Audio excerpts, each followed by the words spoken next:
Assalamualaikum warahmatullahi wabarakatuh. So today I would like to review a paper on the nanocellulose extraction method by Hu et al. 2011. So this is the paper, and the title of this paper is Isolation and Characterization of Cellulose Nanofibers from 4 Plant Cellulose Fibers using a Chemical Ultrasonic Process. So this is the raw materials, and they use wood powders from needle fir, mature combs of moso bamboo, wheat straw, and flax fibers.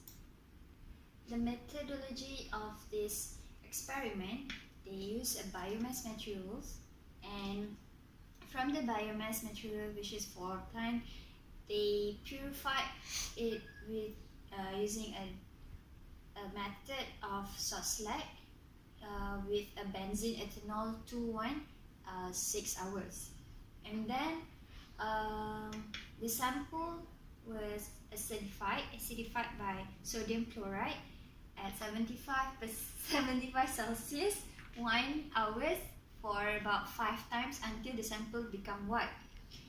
This acidified sodium chloride is for remove lignin in the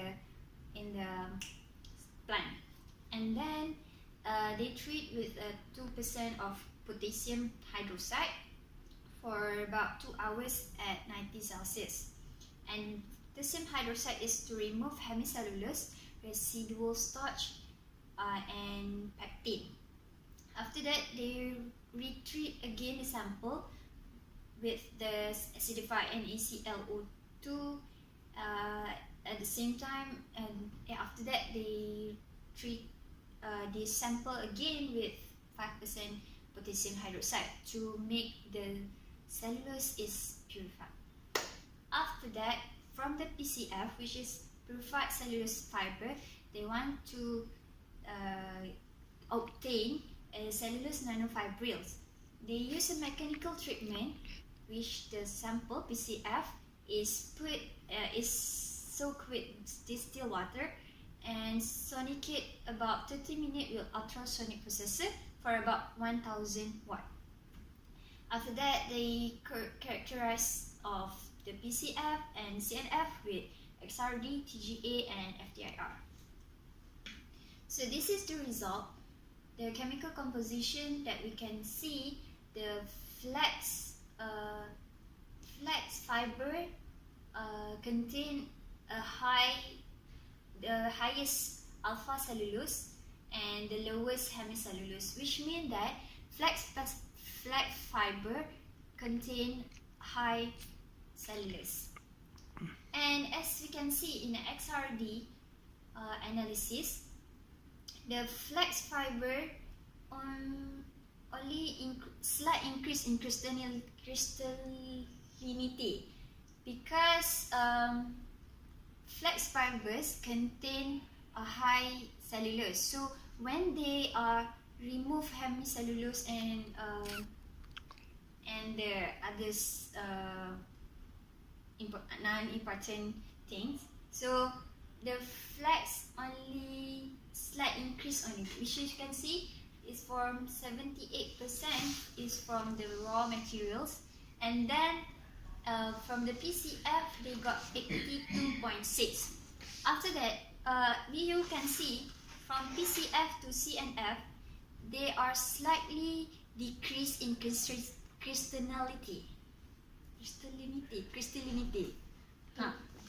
Because the ultrasonic treatment causes a little damage that causes the crystallinity of the cellulose become decreased.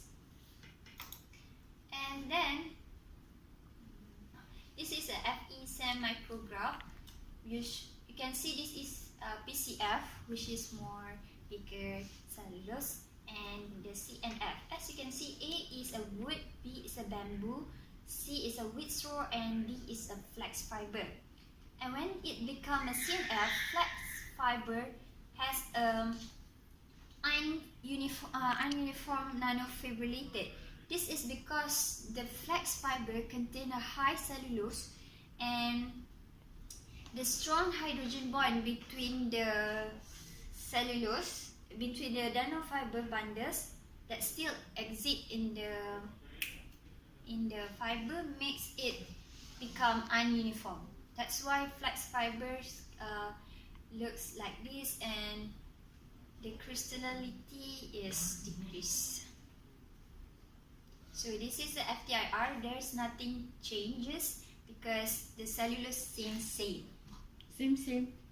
It's Same like before. the chemical structure Oh. is same. And then the TGA, due to the low decomposition temperature of hemicellulose, lignin and pectin, the original wood bamboo, wood straw and flax fiber, kenapa dia gerak, to degrade around 210, and then the median thermogravimetric peak is around 350 Celsius. And I would like to share knowledge which is about nanocellulose. Nanocellulose contains about 3 types, which is a CNC, crystal nanocellulose, and then CNF, which is crystal nanofibers, and a BC, which is bacterial cellulose. All of this nanocellulose is important because of their character, light, and has a high surface area. So how to produce CNC or CNF? CNC we can use as chemical method, which is acid hydrolysis, and a mechanical method which we can get from ultrasonic cryo crushing and grinding method to get fibrile cellulose. So I would like to comment to this paper.